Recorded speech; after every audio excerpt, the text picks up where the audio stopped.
RedotPay adds Ripple's RLUSD on the XRP ledger for card spending.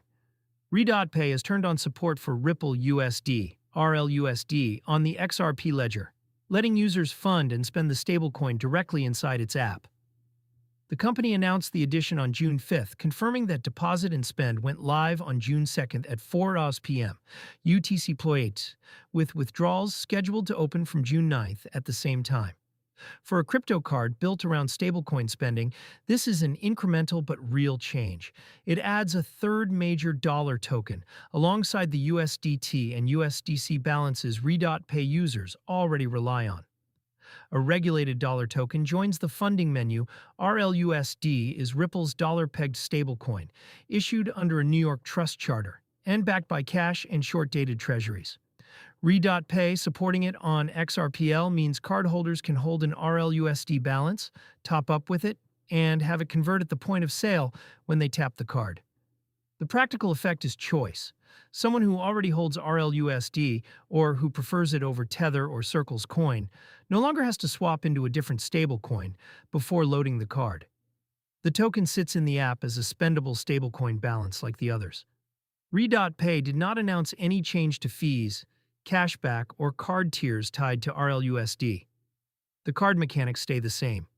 What changed is the asset list. The withdrawal gap is the detail to watch. The rollout is staged.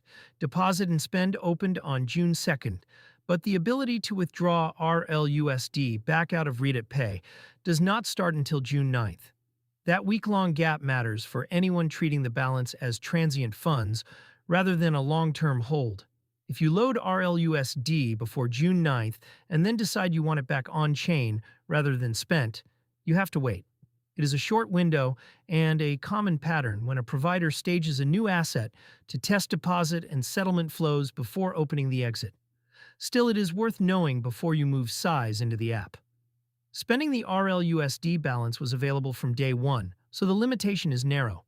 It affects withdrawals, not purchases. The XRPL rail is the interesting part. RLUSD exists on both Ethereum and the XRP ledger. RedotPay chose the XRPL version, which settles in a few seconds and costs a fraction of a cent per transaction. For a card whose user base skews toward Southeast Asia, Africa, and other emerging markets, a cheap and fast funding rail is more than a technical footnote. It keeps the cost of topping up low, which is the whole point of using a stablecoin card over a traditional remittance. One caveat applies to any stablecoin card. The disclosed token is not the only cost layer.